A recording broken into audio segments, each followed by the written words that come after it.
Hello, നമസ്കാരം guys. ഈ ചീര ഞാൻ നട്ടിട്ട് ഏകദേശം 2 ആഴ്ചത്തോളമായി. ഈ ചീര ഞാൻ വിത്ത് പാകി മുളപ്പിച്ച് ഒരു 2 ഇല പരുവമായപ്പോൾ പറിച്ച് നട്ട ചീരയാണ്. ഇപ്പോൾ ഏകദേശം പറിച്ച് നട്ടിട്ട് ഏകദേശം 1 ആഴ്ചത്തോളമായി. ഇത് നമ്മുടെ സാധാ ചീര തന്നെ, നല്ല നാടൻ ചീരയാണ്. ഏകദേശം നല്ല ബ്രാഞ്ചൊക്കെ ഉണ്ടാകുന്ന ചീര തന്നെയാണ്. ഇത് ഏകദേശം നല്ല നിലക്ക് നോക്കുകയാണെങ്കിൽ നമുക്കൊരു മാസം ഒരു 22-25 ദിവസം കൊണ്ട് നമുക്ക് വിളവെടുക്കാം. അപ്പോൾ ഇതിന് ഏകദേശം മണ്ണടിപ്പിച്ച് കൊടുക്കുകയാണ്. ഈ മണ്ണിട്ട് കൊടുത്താൽ കഴിഞ്ഞ് നമുക്ക് 1-1.5 ആഴ്ച ആകുമ്പോഴത്തേക്ക് നമുക്കിത് വിളവെടുക്കാം.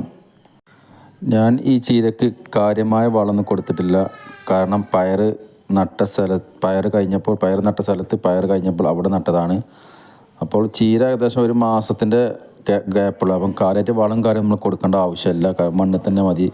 ഏകദേശം മെയിനായിട്ട് ഇതുപോലെ ചീര വളരും തോറും നമ്മൾ മണ്ണിങ്ങനെ അടുപ്പിച്ച് കൊടുക്കുക, മണ്ണ് ഇതുപോലെ ഇട്ട് കൊടുക്കുക ചെയ്യണം.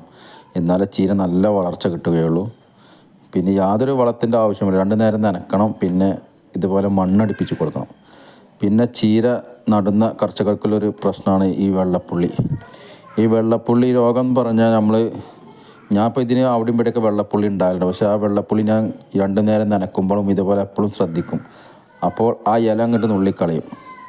അത്രയും മാത്രമേ ചെയ്യുന്നുള്ളൂ. അപ്പോൾ എനിക്ക് ഇതുവരെ അങ്ങനത്തെ ഒരു വെള്ളപ്പുള്ളി പ്രശ്നം ഇതുവരെ വന്നിട്ടില്ല. ഞാൻ അപ്പോൾ ഇതിന് മുന്നേ ചീര ചെയ്തപ്പോൾ അതുപോലെ തന്നെയാണ്.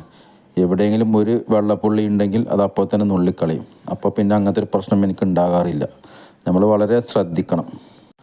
രോഗം വരുന്നതിന് മുന്നേ ശ്രദ്ധിക്കുക. വന്നു കഴിഞ്ഞാൽ പിന്നെ എല്ലാത്തിനും പിടിക്കും.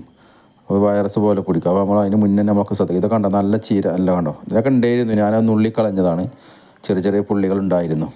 നമ്മൾ എപ്പോഴും 2 നേരം നനയ്ക്കുമ്പോഴൊക്കെ എപ്പോഴും ശ്രദ്ധിക്കണം. എവിടെയും പുള്ളി കുത്തുണ്ടാക്കെ നോക്കണം. കൂടുതൽ ചെയ്യുമ്പോഴും ശ്രദ്ധിക്കാമല്ലോ. കാരണം വെള്ളപ്പുള്ളിയുള്ള രോഗമാണെങ്കിൽ ഉണ്ടെങ്കിൽ ആ ഇല നമുക്ക് റിമൂവ് ചെയ്താൽ മതി.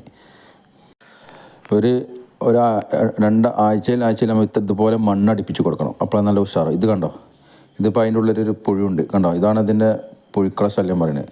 അപ്പോൾ അത് വല്ലതും എടുത്ത് വെക്കണ്ടോ, കണ്ടോ. അപ്പോൾ ഞാൻ ആ ഇല പറിച്ച് കളയും. കണ്ടോ, ആ പറിച്ച് കഴിഞ്ഞ് അടുത്തിട്ട് കുറച്ച് ദൂരത്ത് കൊണ്ടിടണം. അതിനെ നശിപ്പിച്ച് കളയണം. അപ്പോൾ പിന്നെ ആ പ്രശ്നം വരില്ല. കണ്ടോ, ഇതൊരു മുട്ട ഇട്ടതാണ്.